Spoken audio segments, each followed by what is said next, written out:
नमस्कार, मी मंदार फणसे. भविष्य महाराष्ट्राचं मध्ये तुमचं स्वागत. आज आपण एका अशा नेत्याला भेटणार आहोत की जे दिल्लीमध्ये आहेत आणि माहिती प्रसारण आणि पर्यावरण केंद्रीय मंत्री जे आहेत प्रकाश जावडेकर आपल्यासोबत आहेत. प्रकाश जावडेकर, तुमचं स्वागत आहे. प्रदीर्घ असा अनुभव तुमचा दिल्लीतला आम्ही बघितलेला आहे. निवडणुका आहेत महाराष्ट्रातल्या आणि त्या निवडणुकांच्या पार्श्वभूमीवर पुन्हा एकदा खरं तर आम्हाला भविष्य जाणून घ्यायचं आहे महाराष्ट्राचं.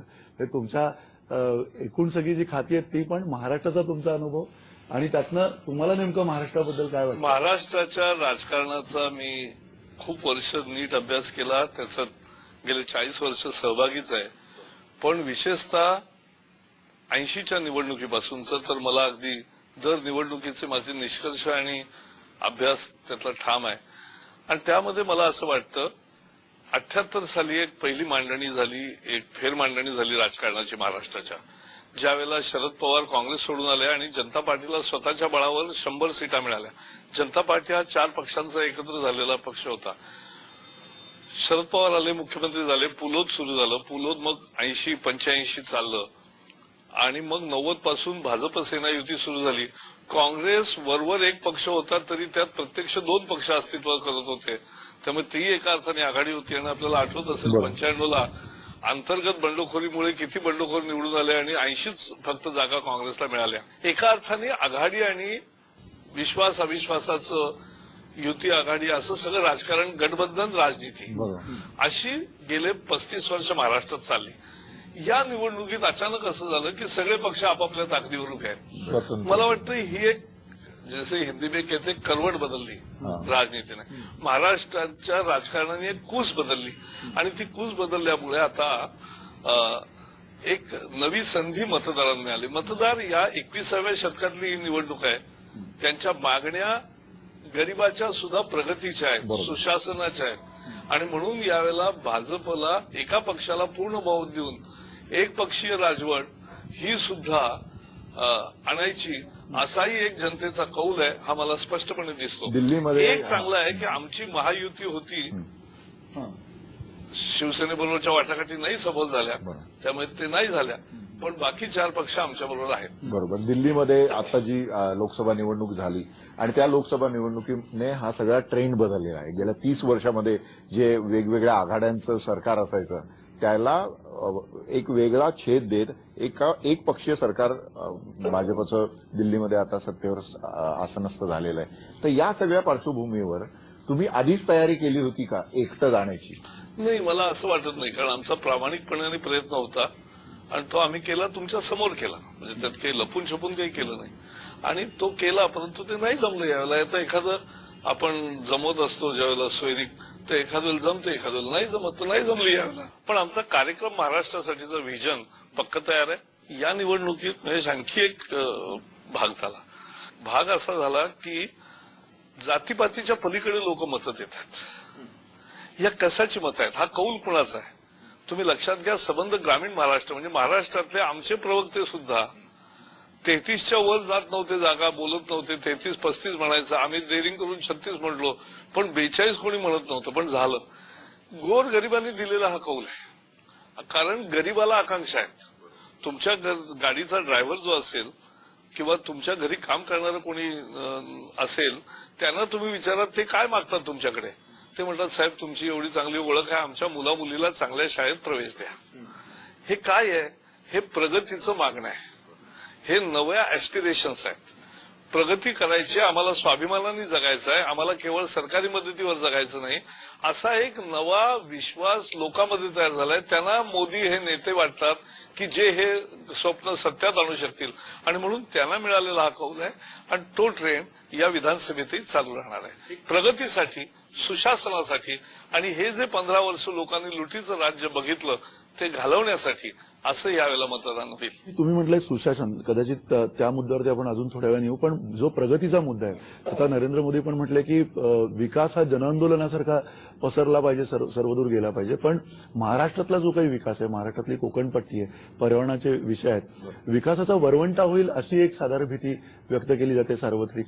त्याच्याबद्दल तुमचं काय मत आहे? नाही, मला असं वाटत नाही. मी तर माझी पहिली घोषणा अशी आहे की डेव्हलपमेंट विदाउट डिस्ट्रक्शन, पर्यावरण रक्षण आणि विकास दोनों साथ साथ. दोन्ही हातात हात घालून हे समतोल साधता येतो. पण आणि आपल्याकडे या- तो साधला जात नाही, नाही. पण तो आपल्याकडे आम्ही विकास साधू. विकास हा विनाशाकडे नेणारा नाही. असंच ठरत चालला. मला असं वाटत नाही. याचं कारण तुम्ही जर नीट काळजी पर्यावरणाची घेऊन जर विकास केला तर त्याला आपण ज्याला सस्टेनेबल डेव्हलपमेंट म्हणतो हे आमचं ध्येय आहे. आणि म्हणून मी तुम्हाला अनेक उदाहरणं सांगेन.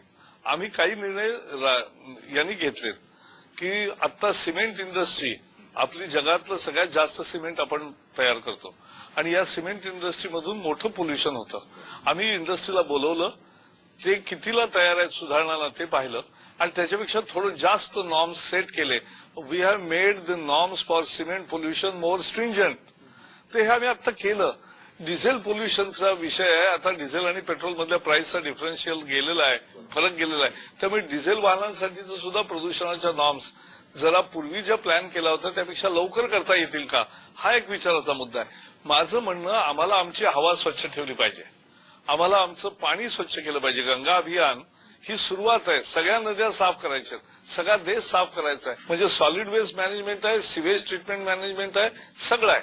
आणि याचा अर्थ असा की आम्हाला देश साफसुथरा बनवणं हा सुद्धा जे उद्या अभियान सुरू होतं ते सुद्धा पर्यावरणाच्या रक्षणाचाच गाभा आहे. आणि म्हणून सस्टेनेबल डेव्हलपमेंट इज अवर गोल. पर्यावरणाचा एकूणच आता ज्या पद्धतीने तुम्ही विचार मांडलेला आहे, आता महाराष्ट्राच्या दृष्टीने जर बघितलं आपण पश्चिम घाट पासून तर अनेक असे आपले जैवसमृद्ध भाग आहे, इव्हन आपली किनारपट्टी पूर्ण, तर या सगळ्या परिसरामध्ये ज्या पद्धतीने प्रदूषणाचं प्रमाण वाढत चाललंय दिवसेंदिवस, तर ते रोखण्यासाठी जी एक पद्धत किंवा जी एक सिस्टीम महाराष्ट्र सरकारने करायला पाहिजे होती ती करताना केलेली दिसत नाही. त्यामुळे म्हणून आमचं महाराष्ट्रात नवं सरकार येईल ते पर्यावरणाला अनुकूल असे निर्णय घेतील आणि विकासालाही अनुकूल असे निर्णय घेतील. आपल्याकडे काय आहे, एकदम हे टोक नाही तर ते टोक. म्हणजे जयराम रमेश यांनी आचरटपणा काय केला, कुणाचं तरी पत्र आलं म्हणून म्हटले संबंध सिंधुदुर्ग आणि रत्नागिरी दोन्ही जिल्ह्यातल्या सगळ्या भागात विकास कामाला बंदी. आणि विकासाला म्हणजे बघ खाणकामाला बंदी घातली तर समजू शकतो, पण खाणकामाला नाही बंदी. म्हटले खाणकामाबरोबर तुमच्या घराचं रिपेअर करायचं असेल तर त्यालाही बंदी आणि नवी संस्था शिक्षण संस्था काढायची असेल त्यालाही बंदी. असं थोडंच असतं. आणि म्हणून याला सम्यक दृष्टिकोन घेतला पाहिजे. आणि म्हणून आम्ही एक निर्णय घेतला की कस्तुररंगन कमिटीचा रिपोर्ट आहे, तर त्यातली जी गावं आहेत त्याला आम्ही हात लावलेला नाही, पण त्याच्या बाहेरची जी गावं आहेत त्यांना तुम्ही साध्या साध्या कामापासून सुद्धा वंचित ठेवणार. बरं, जांभा दगड तुम्ही नाही असं परवानगी दिली तरी लोक रिपेअर करतात, लोक घर बांधणार. वापरणार. फक्त जो 20 रुपयाला दगड मिळतो तो 100 रुपयाला मिळायला लागतो, एवढाच फरक होतो. तेव्हा काळा बाजाराला प्रोत्साहन म्हणजे पर्यावरण रक्षण नाही.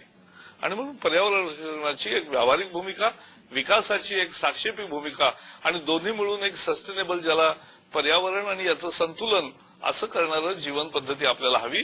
आमची त्यावर श्रद्धा आहे, आमचा तो कार्यक्रम आहे, आम्ही तोच पुढे राबवणार आहोत. एक आणखीन तुम्ही केंद्रामध्ये आहात आणि केंद्रामधनं तुमचं म्हणजे घारीची नजर जशी असते तशी महाराष्ट्राकडे तुमची नजर असणार आहे. एकूण JNRUM सारखी योजना होती, तशाच प्रकारच्या काही योजना, महत्वाकांक्षी योजना, कारण महाराष्ट्रात सगळ्या भारतामधनं नागरिक येत आहेत, त्यासाठी तुमचं मुंबई असेल आणि मुंबईच्या आसपासचा MMRDA रिजन, यासाठी केंद्राचं काही विशेष लक्ष असणार आहे? निश्चित असेल आणि केंद्राचं विशेष लक्ष असेल. पण मुळात या म्हणजे महाराष्ट्राच्या भूमीचं वैशिष्ट्य असं आहे की महाराष्ट्र सरकारने जर गरज काय असते की you have to plan with a vision and implement it in mission mode and not in commission मोड.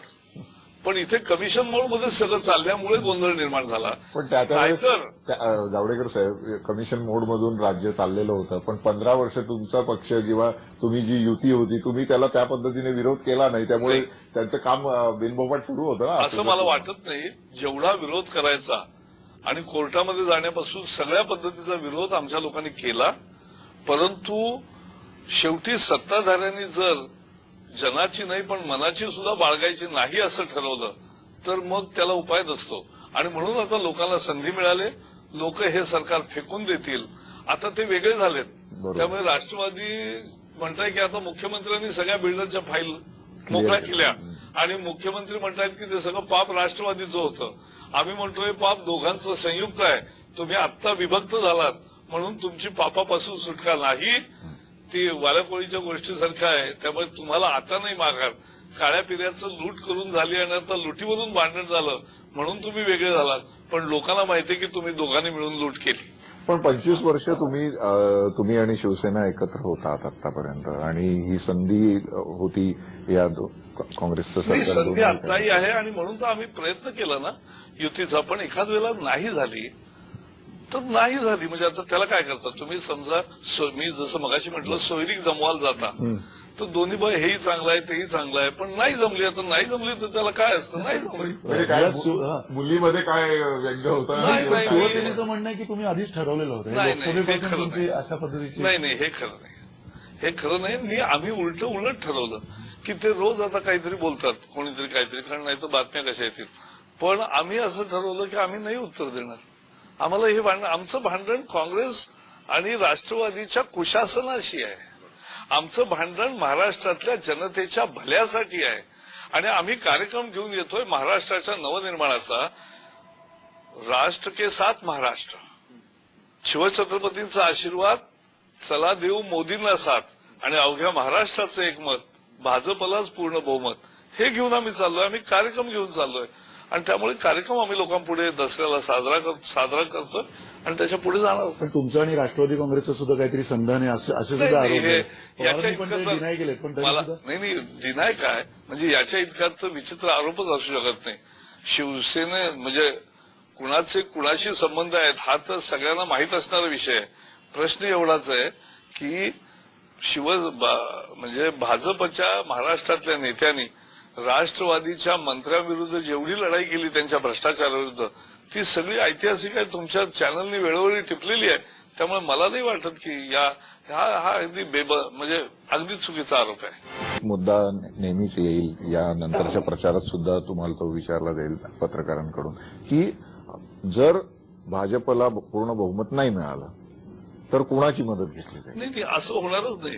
आम्हाला पक्की खात्री आहे. असं आहे, लोकांना वाटत होतं त्या दिवशी 16 मेला सर्व चॅनलवर टीव्ही पंडित येऊन बसले होते आणि ते मोदींच्या म्हणजे भाजपला जर 215 जागा मिळाल्या, 200 जागा मिळाल्या आणि एनडीएला मिळून 240 मिळाल्या तर आणखी 40 कुठून येतील वगैरे अशी सगळी पॉसिबिलिटीज तयार करून आले. पण मतदार जेव्हा ठरवतात ना तेव्हा पक्क ठरवतात. We must remember NC Palkhivala, Nani Palkhivala use to say that illiterate intelligence is more effective sometimes. तर त्यामुळे जे सामान्य माणसांचं शहाणपण असतं ते सगळ्यात प्रभावी असतं आणि ते निर्णायक कौल देतं. त्यामुळे आम्हाला निर्णायक कौल मिळेल आणि निकालाच्या दिवशी तुम्ही आहात, आम्ही आहोत, त्या दिवशी आम्ही सांगू हाच तो क्षण, हाच ती वेळ आणि आमचं उत्तर. काय लकी फिगर काय असेल तुम्हाला? लकी फिगर काय 145+ आम्ही म्हटलं, पण खूपच जास्त मिळेल असं आम्हाला दिसत आहे. पण जे पुन्हा म्हटलं जातं की लोकसभेचे विषय वेगळे असतात आणि स्थानिक प्रश्न महत्वाचे असतात. स्थानिक प्रश्नांच्या बाबत अजूनपर्यंत असं मोठं डॉक्युमेंट किंवा असं खूप विजन आमचं दसऱ्याला आमचा जो आम्ही ज्या तऱ्हेने महाराष्ट्राची निर्मिती करू इच्छितो तो समोर येईल आणि आम्ही आमच्या कार्यक्रमातून हे देऊ आणि सगळे मिळून उद्योग वाढवू, रोजगार देऊ, सगळ्यांना स्वाभिमानाने जगण्याची संधी देऊ. केवळ सरकारी डोलवर अवलंबून न राहता स्वतःच्या पायावर रोजगार देऊन उभं करणं आणि रोजगाराचं प्रशिक्षण देणं हे सूत्र आहे ज्यांनी आम्ही अर्थव्यवस्था आणि मूलभूत सुविधा ही सरकारची जबाबदारी आहे. त्यामुळे रस्ते असोत, बंदरं असोत, बाकीचा विकास असो, हा सरकारची जबाबदारी. पर्यावरणाचं रक्षण हे जनतेचं आंदोलन, स्वच्छता अभियान हे जनतेचं आंदोलन, परंतु जी सरकारची जबाबदारी आहे ती सरकार करेल. ही पब्लिक प्रायव्हेट पार्टनरशिप आहे. मंदारने जसं तुम्हाला पक्षाच्या विजन बद्दल विचारलं ते तुम्ही सांगितलं. आता तुमचे वडील पत्रकार होते, केसरीमध्ये काम केलेलं आहे, तुम्ही सुद्धा विद्यार्थी दशेमध्ये वसंत व्याख्यानमाला आणि त्या सगळ्या गोष्टी कव्हर केलेल्या आहेत. तर त्यावेळेस तुम्ही तरुण असताना महाराष्ट्राच्या विकासाची जी कल्पना केली होती किंवा तुमच्या डोळ्यासमोर काही कल्पना आहे का विकासाची, निश्चितपणे ती सांगा तुम्ही. माझ्या डोळ्यापुढे अगदी चित्र स्पष्ट आहे. महाराष्ट्रामध्ये गेले 15 वर्ष शेतीकडे अफाट दुर्लक्ष झालं. महाराष्ट्राचा शेतकरी उद्यमी आहे. काल मी नाशिकमध्ये होतो आणि नाशिकचा शेतकरी हा फार म्हणजे द्राक्ष म्हणू नका, स्ट्रॉबेरी म्हणू नका, जे नवं पीक येईल ती तंत्रज्ञान स्वीकारायला आणि वायनरी सुद्धा करायला सगळ्याला नाशिकचे शेतकरी आणि खऱ्या अर्थाने पश्चिम महाराष्ट्र, विदर्भ, मराठवाड्यात सगळीकडे तुम्हाला असे अनेक शेतकरी दिसतात की जे करतात. त्यांना पाणी उपलब्ध करून देणं. हे बघा, आत्महत्या काही वेळ लागल्यामुळे म्हणजे तेही म्हटले मंत्री एकदा की हा सायकोलॉजिकल प्रश्न आहे. नाही, विदर्भामध्ये आत्महत्या होतात आणि गुजरातमध्ये आत्महत्या होत नाहीत याचं कारण बीटी कॉटन वापरल्यावर तुम्हाला ऍश्युअर्ड पाणी लागतं आणि ते लाखो चेक डॅम बांधून गुजरातच्या सरकारने शेतकऱ्यांना दिलं. आमच्या सरकार गेल्या 15 वर्षात देऊ शकलं नाही. 70,000 कोटीचा सिंचनावर खर्च आला परंतु सिंचन झालं नाही. आम्ही सिंचनावर खर्च करू पण सिंचनही शेतकऱ्याच्या शेतात नेऊन पोचवू, हा फरक असेल.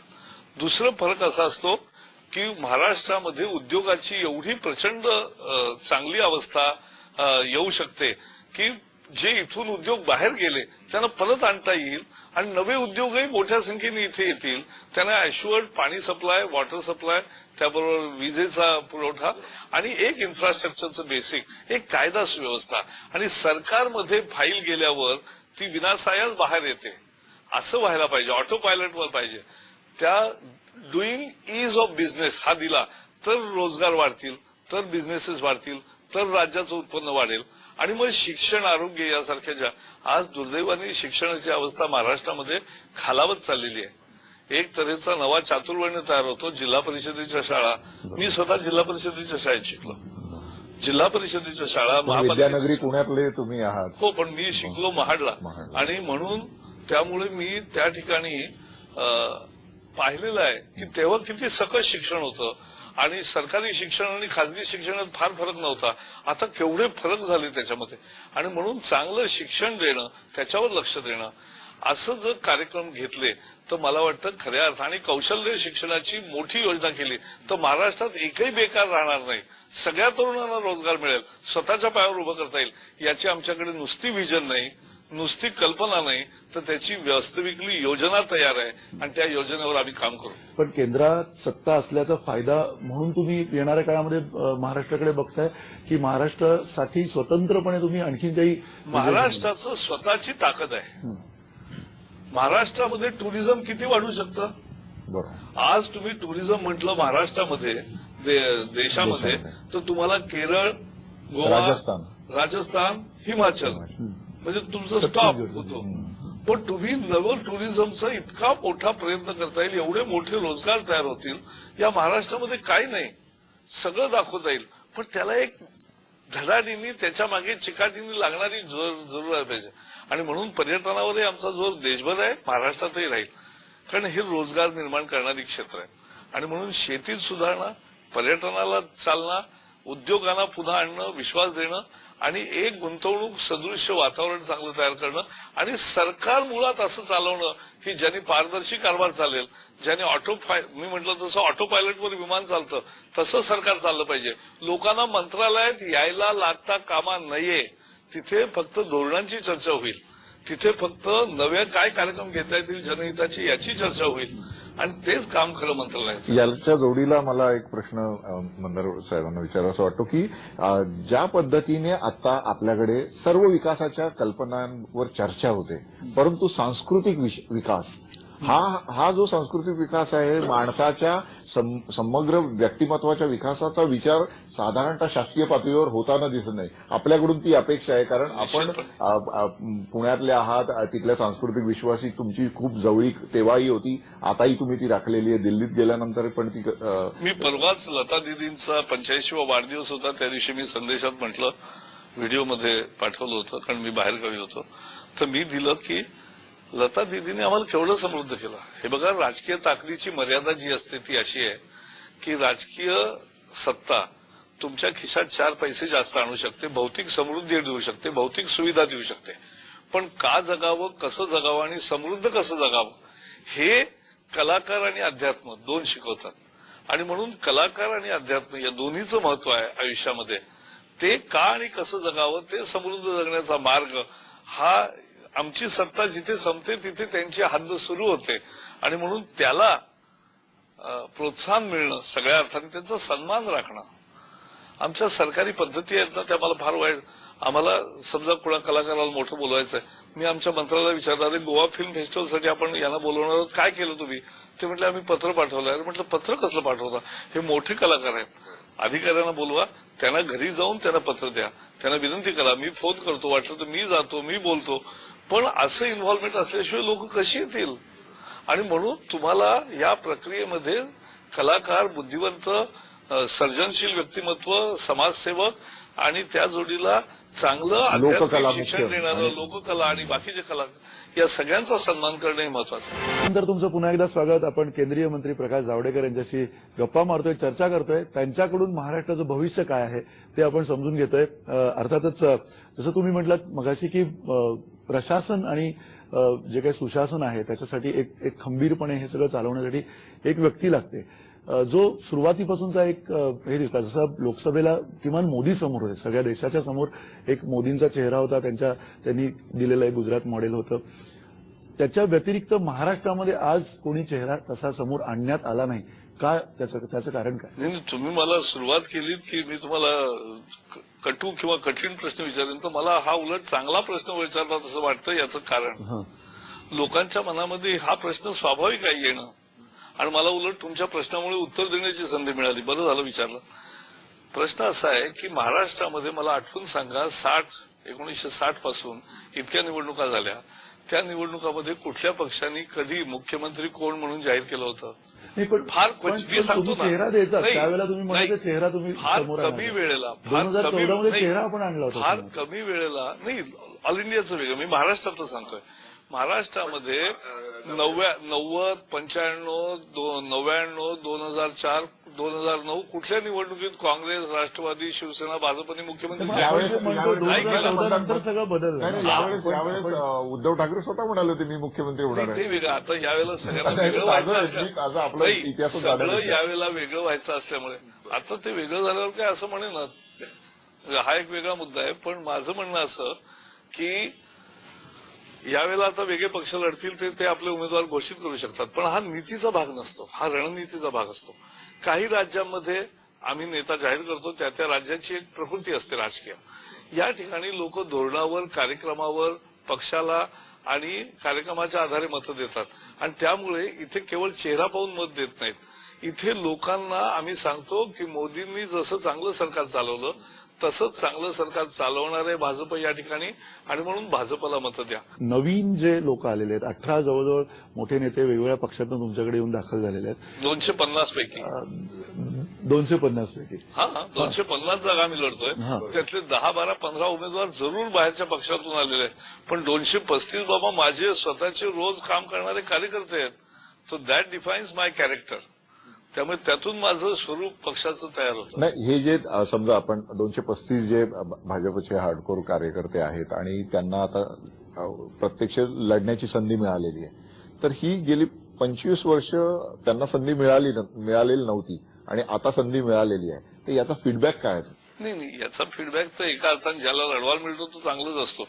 आणि निवडणुकीचं एक सगळ्यात वैशिष्ट्य असं असतं की कुठल्याही पक्षाचा, इव्हन अपक्ष सुद्धा उमेदवार असला तो निवडणुकीवर म्हणतो मी जिंकणारच आहे. निवडणुकीत एकच जिंकत असतो, पण त्याची आशा अमर असते.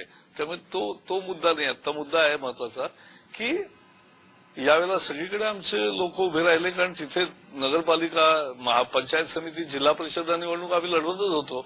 परंतु यावेळेला आता विधानसभेच्याही निवडणुका वेगळ्या लढवल्यात, त्यामुळे त्याचं आम्हाला निश्चितपणाने कार्यकर्त्यांमध्ये थोडा जास्त उत्साह असतो, तो आहे. जो एक भाजप म्हणजे शेटजी भटजींचा असा आरोप सातत्यानं केला असं कोणी केलं नाही. आता उलट आहे. आता म्हणजे लोकमान्यानं तेला तांबूळाचे पुढारी म्हणायचे, आमचा 18 पगड जातीचा पक्ष केव्हाच आहे, त्यामुळे तसा काही मुद्दा नाही. पण जो चेहरा द्यायला पाहिजे होता तो चेहरा, आणि खास करून मुंडेंच्या नंतरच्या काळामध्ये भाजपला जो एक चेहरा महाराष्ट्राला, तो कारण तुम्ही सगळे केंद्रात आहात, जे ज्येष्ठ नेते आहेत ते सगळे केंद्रात आहेत, तुम्ही आहात, नितीनजी आहेत, इथे कोणीतरी असा चेहरा देण्याची गरज नाही भासली? नाही, हा मी सांगितलं ना, हा रणनीतीचा भाग असतो. प्रत्येक राज्याची राजकीय प्रकृती वेगळी असते, त्यानुसार द्यावं लागतं. काही राज्यामध्ये तुम्ही मुख्यमंत्री आधी घोषित करता, काही राज्यात नाही करत. आता दिल्लीच्या मागे आता निवडणुका झाल्या होत्या, आम्ही नव्हतं जाहीर केलं. एकूण जो आत्ताचा महाराष्ट्रातला जो सूर आहे, खास करून युती तुटल्यानंतरचा, त्याच्यामध्ये असं म्हटलं जातं भाजपला की भाजप उद्या महाराष्ट्र तोडणार आहे, विदर्भ वेगळा करेल, आणखीन काही वेगळ्या मागण्या होतील. नाही मंदार, मी तुम्हाला सांगू इच्छितो, आमची भूमिका पहिल्यापासून स्पष्ट आहे. आम्ही कधी आध्यात मध्यात नाही बोललो. पण आत्ता काय लोकांची मागणी आहे? आता लोकांना एक सुखी, समृद्ध, संपन्न, सुरक्षित महाराष्ट्र हवा आहे. आत्ता लोकांना काम देणारं, रोजगार देणारं नवं सरकार हवं आहे. विदर्भाची जनता सुद्धा तेच मागणी करते. म्हणून आता मी आंध्रचा प्रभारी होतो खूप वर्ष आमच्या पक्षाचा, आणि तेलंगणाची चळवळ झाली, तिथे ज्या तऱ्हेचं बलिदान घडलं ते आता महाराष्ट्रातलं वातावरण नाहीये. आणि म्हणून आज लगेच केवळ म्हणजे लगेच काहीतरी त्याचा निर्णय व्हायचा आणि तुकडे व्हायचे, हा अपप्रचार आहे. नाही, तुमचा पक्ष सातत्याने छोट्या राज्यांना फेवर करणारा राहिलेला आहे आणि याच्या आधी सुद्धा जेव्हा शिवसेना स्वतंत्र विदर्भाला विरोध करत होती त्यावेळेस भाजपने सातत्याने त्याच्या समर्थनाची दोघांचेही स्पष्ट आहे. म्हणजे आज आमच्यापासून शिवसेना वेगळं झालं म्हणून लगेच शिवसेनेचं सगळं चूक असलं काही मी म्हणत नसतो. मी उद्या एकत्र पण येऊ शकता तुम्ही. हा मुद्दा नाही आता, कारण आमचं चाललो आहे. प्रश्न असा आहे, अनेक महापालिकांमध्ये आम्ही आहोतच नाही, त्यामुळे तो नाही मुद्दा. मी एवढंच म्हणतो की दोघांच्याही भूमिका स्पष्ट आहेत आणि त्यात बदल झालेला नाही. पण पुन्हा याच मुद्द्यावरती शिवसेना आणि भाजप याच्यामध्ये जैतापूरच्या मध्ये सुद्धा त्यांच्या भूमिका वेगळ्या होत्या, तुमच्या भूमिका वेगळ्या होत्या. कुठेतरी तुम्हाला असं वाटतंय का की आता या युतीमुळे ह्या सगळ्या अडचणी संपलेल्या आहेत? आणि नाही, असं नाही. हे बघा, ही काही मला अडचण मोठी वाटत नाही. असं आहे, दोन पक्ष वेगळे आहेत, त्यांचं नेतृत्व वेगळं आहे, त्यांची धोरणं वेगळी आहेत, त्यांची प्रायोरिटी वेगळी आहे, आणि त्यामुळे त्यांची वेगवेगळ्या विषयावर वेगवेगळी मतं असणं हे लोकशाहीत सुसंगत आहे. त्यात काही चूक नाही. भाजपची काय भूमिका राहणार आहे? म्हणजे काँग्रेसला टार्गेट केलं जाणार, एनसीपीला टार्गेट केलं जाणार की शिवसेनेला टार्गेट केलं? बघा, काँग्रेस एनसीपीने मिळून 15 वर्ष या महाराष्ट्राला लुटलं, या महाराष्ट्रावर राज्य केलं आणि ते अतिशय वाईट केलं. जिथे विकासाची प्रचंड संभावना होती तिथे विनाश केला आणि लोकांची पूर्ण निराशा केली. तेव्हा त्यांच्या कुशासनाविरुद्धच आमचा लढा आहे आणि आम्ही तो त्याच पद्धतीने लढवणार. बाकी छोटे मोठे वाद विवाद कोणी काढत राहील त्याच्याकडे आम्ही दुर्लक्ष करू इच्छितो. अर्थातच केंद्रातलं सरकार आणि महाराष्ट्र केंद्र आणि राज्य संबंधातल्या ह्याच्यामध्ये आज स्वाभिमानी शेतकरी संघटना तुमच्यासोबत आहे. शेतकऱ्यांचं धोरण बऱ्याचदा, जसं कांदा, आज जो आरोप केला जातोय, अगदी शरद पवारांनी सुद्धा आरोप केला तुमच्यावरती की कांदा आयात करायला लागला आणि इथे कांदा उत्पादक जे आहेत ते मरतायत. भाजपच्या केंद्रातल्या सरकारला अजिबात शेतीतलं काही कळत नाही. साखरेचा सुद्धा तोच आक्षेप आहे. इतके वर्ष शरद पवार स्वतः कृषी मंत्री होते, का नाही कांद्याला हमीभाव दिला? का नाही दिला? आम्ही मागणी केली की शेतकऱ्याला उत्पादन खर्चावर आधारित किफायतशीर भाव मिळाला पाहिजे. स्वामीनाथन कमिशननी, मी स्वतः प्रत्येक अधिवेशनात हा प्रश्न शरद पवारांपुढे मांडला की स्वामीनाथन कमिशनच्या शिफारशी तुम्ही 50% उत्पादन खर्च अधिक 50% ही का स्वीकारत नाही? त्यांनी स्पष्ट उत्तर दिलं, आम्ही स्वीकारणार नाही. म्हणजे ज्यांनी शेतकऱ्याचं अहित केलं, ज्यांनी शेतकऱ्याच्या हितावर निखारे ठेवले, ते आता येथे येऊन शेतकऱ्याच्या नावाने गळा काढतील तर लोक आता फसणार नाहीत. असं आहे, शरद पवारांची दोन रूपं असतात. ते जेव्हा दिल्लीमध्ये सत्तेत बसतात तेव्हा ते वेगळे निर्णय घेतात, इथे येऊन वेगळं बोलतात. ते 5.25 वर्ष सेक्युलर असतात आणि शेवटचे 4 महिने जाती असतात. काँग्रेस सरकारने जाता जाता मराठा आरक्षण असेल, धनगर आरक्षण असेल, मुस्लिमांसाठी असेल, हे सगळे ज्या निर्णयाची प्रक्रिया जी सुरू केलेली आहे त्याचं भविष्य काय असेल तुम्ही सत्तेत आल्यानंतर? मराठा आरक्षणाच्या बाबतीत तर आमची भूमिका स्पष्ट आहे, आम्ही पाठिंबा दिलाय. असं आहे, समाजाच्या सगळ्या घटकांना विकास झाला पाहिजे. धनगर आरक्षणामध्ये सुद्धा मूळ आदिवासींच्या आरक्षणाला धक्का न लावता त्यांना वेगळं आरक्षण कसं देता येईल त्या कॅटेगरीमध्ये, यासाठीच आमचं सातत्याने महाराष्ट्राची भूमिका राहिलेली आहे. आणि म्हणून हेच नाही, मला तर वाटतं आर्थिक दुर्बल जे आहेत, म्हणजे जात विरहित त्यांनाही अधिकचं आरक्षण, 50% आरक्षण जे आहे ते जातीवर आधारित आरक्षणाची ती मर्यादा आहे. पण जातीविहीन गरीबाला सुद्धा न्याय मिळाला पाहिजे, वाटा मिळाला पाहिजे, अशा स्वरूपाची भूमिका आम्ही अनेक राज्यांमध्ये घेतली, बिलं केली. नियोजन, प्रशासन, प्रयत्न, राजकीय इच्छाशक्ती, या सगळ्या गोष्टींची चर्चा मोदींच्या आगमनानंतर, म्हणजे जे राजकीय क्षितिजावर त्यांचा प्रवास जसा सुरू झाला आणि आता पंतप्रधान झाल्यानंतर या गोष्टीची चर्चा मोठ्या प्रमाणात सुरू आहे. तर महाराष्ट्रामध्ये या सगळ्या गोष्टीचं प्रतिबिंब पाडण्यासाठी आता तुम्ही जे विजन डॉक्युमेंट घेऊन येत आहात त्याच्यामध्ये काय विशेष आहे ते सांगा. नाही, मुख्य विशेषता हीच आहे की तुम्ही प्रत्येक माणसामध्ये एक जबरदस्त शक्ती असते, उत्पादक. त्या उत्पादक शक्तीला आवाहन करता, त्या उत्पादक शक्तीला संधी देता. तुम्ही ज्या सबसिडी द्याल त्या सबसिडी उत्पादकता वाढवणाऱ्या हव्यात, आळस वाढवणाऱ्या नकोत. पुन्हा तुम्ही टक्केवारी म्हटलात, इन्फ्रास्ट्रक्चरची सगळी ग्रोथ आहे, टोलमध्ये लोक अक्षरशः विटलेली आहेत, रस्ते खराब आहेत, टोल देत आहेत, पण मुंबईसारखा अत्यंत खड्ड्याचा सगळा प्रदेश झालेला आहे. म्हणजे हे सगळं आता आहे, हे तुम्ही बदलणार कसं आहे? कारण शेवटी हीच व्यवस्था असणार आहे. दुर्दैवाने आपल्याकडे 30,000 वाहनं जात असतील तर 20,000 वाहनं दाखवून व 15,000 वाहनं दाखवून लुटीतला वाटा हे गणित जे टोलचं झालं त्यांनी लोक हैराण झालेत. तुम्ही जर चिप्स बसवलेत आणि ज्या अगदी सोप्या आहेत, आता मोबाईलमध्ये आहेत, त्या चिप्स मध्ये तुम्ही तुमचं कुपन रिचार्ज करून ठेवलं, 1000 रुपयाचं भरून ठेवलं, तर तुम्ही ज्या टोलवरून जाल तिथे तुमचं डेबिट पडेल. आणि हे इतकं आसान आहे, जगभरात सगळ्या प्रगत आणि देशांमध्ये सगळ्या देशामध्ये आहे, ते आमच्याही देशामध्ये होईल. आतापर्यंत त्याच्यासाठी राजकीय इच्छाशक्ती नव्हती. आणखीन जसं नरेंद्र मोदी आल्यानंतर विकासाचा सगळा म्हणजे पूर्ण जो काही हे तयार झालेला आहे, एक अजेंडा तयार झालेला आहे, महाराष्ट्रात असेल, देशभरात असेल, या अजेंडाच्या पार्श्वभूमीवर हिंदुत्व आता गरजेचं नाहीये म्हणून तुमची युती जी आहे ती तोडण्याचा निर्णय झाला. नाही देखो, हे बघा, हिंदुत्व म्हणजे काय, हा कुठल्या धर्माचा विचार नाही. हा या सुप्रीम कोर्टाने मनोहर जोशींच्या खटल्यामध्ये जो निकाल दिला त्यामध्ये सर्वोच्च न्यायालयाने असं म्हटलं की Hindutva is way of life of जीवन पद्धती, जीवनशैली, ही या देशाची जीवनशैली व जीवन पद्धतीचं नाव आहे. पण पुन्हा तुम्ही म्हणजे माहिती प्रसारण खात्याच्या ह्याच्यानी तुम्हाला विचारायचं आहे की जी असेंब्ली चालते इथे, जे काही विधानभवनातलं कामकाज चालतं, लोकांपर्यंत पोहोचत नाही. कुठेतरी एका विशिष्ट इमारतीमध्ये ते चाललेलं असतं आणि त्याच्यातनं सगळं कामकाज लोकांपर्यंत, म्हणजे लोकसभा आणि राज्यसभेत लोकसभा राज्यसभा दिसत, तसं की मला राज्य तरी राज्यामध्ये असं करू पण माझा पाठिंबा आहे. फक्त हे कसं आहे, तिथेही लोकसभा आणि राज्यसभा सेपरेट टीव्ही आहे. बरोबर. म्हणजे तो दूरदर्शनचा भाग नाही. नाही, तो सरकारी नियंत्रणात नाही, तो लोकसभा आणि राज्यसभेच्या सभापती आणि अध्यक्षांनी चालू केलेला उपक्रम आहे. आणि असा उपक्रम महाराष्ट्रामध्ये सगळ्यांना पाहिजे असेल तर जरूर व्हायला पाहिजे असं माझं मत आहे.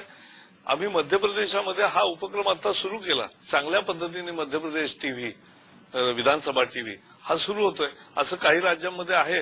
आणि ते महाराष्ट्र झालं विधिमंडळ टीव्ही तुम्ही सुरू करणार का? हा म्हणजे कारण लोकांना काय चालतं त्यातलं ते कळलं तरी पाहिजे. विधिमंडळाचं सगळं कामकाज हे अध्यक्षांच्या आणि विधान परिषदेचे सभापतींच्या अधिपत्याखाली होत असतं. त्यामुळे उद्या टीव्ही जरी निघाला तरी तो त्यांच्या अधिपत्याखाली असेल. पण उद्या तुम्ही जसं म्हणताय की तुम्ही सत्तेवर येणार आहात, तुमची भूमिका याबाबतची नाही, मी म्हटलं ना, आमचा पाठिंबा आहे उलट. आणि उलट आम्ही मध्य प्रदेशात आता केलाय, हेच तुम्ही सांगताय. भविष्य महाराष्ट्रामध्ये तुम्हाला अगदी शेवटचा एक प्रश्न विचारतो, तो हाच आहे की अगदी प्रायोरिटीच्या महाराष्ट्र उद्या जर बदलायचा झाला, कुठल्या 3 गोष्टी अशा दिसतात तुम्हाला की ज्या प्रायोरिटीच्या असतील, प्राथमिकतेच्या असतील? मला वाटतं महाराष्ट्रामधली सगळ्यात मोठी प्रायोरिटी आहे शेतीच्या मध्ये जबरदस्त पुन्हा सुधारणा घडवून आणणं, पडीक जमीन लागवडीखाली आणणं, जंगल जमिनीवर खरं जंगल उभं करणं. दुसऱ्या बाजूनी पाण्याचा पर ड्रॉप मोर क्रॉप हा नारा घेऊन पाण्याच्या काटकसरीने वापर करून, किफायतशीर वापर करून करणं, शेतकऱ्याला न्याय देणं, किफायतशीर किंमत देणं, हे एका बाजूनी ग्रामीण चित्र वास्तविकता बदलणं आहे अर्थव्यवस्था. आणि दुसऱ्या बाजूनी उद्योगाची गुंतवणूक आणणं, पायाभूत सुविधा वाढवणं, हे मला वाटतं 3 सगळ्यात प्रायोरिटीचे भाग आहेत. आणि शिक्षण आणि आरोग्य सेवा पुन्हा एकदा मूळ पदावर आणि चांगल्या पद्धतीचे आणून, मला विश्वास आहे की लाखो शिक्षक आहेत, त्यांच्यात पुन्हा एकदा प्रेरणा भरता येऊ शकते. पुन्हा एकदा त्यांना सांगता येऊ शकतं की तुम्ही देशसेवा करताय, केवळ नोकरी नाही करतात, केवळ चाकरी नाही करतात. हे केलं तर आमची भावी पिढी बदलेल, घडेल. आणि म्हणून ते घडवण्यासाठी आम्ही संकल्पबद्ध आहोत. धन्यवाद प्रकाशजी, तुम्ही आमच्याशी बोललात आणि अगदी परखड तुम्ही सगळ्या प्रश्नांना उत्तरं जी आम्हाला अपेक्षित होती ती दिलेली आहेत. तुम्ही सांगितलेलं भविष्य महाराष्ट्राचं जे आहे, तसंच आपण अधिक वेगवेगळ्या राजकीय पक्षांच्या नेत्यांशी सुद्धा असंच त्यांच्या मनातलं जे काही भविष्य महाराष्ट्राचं जाणून घेऊयात. तुमचाच इथे थांबूया. धन्यवाद, नमस्कार.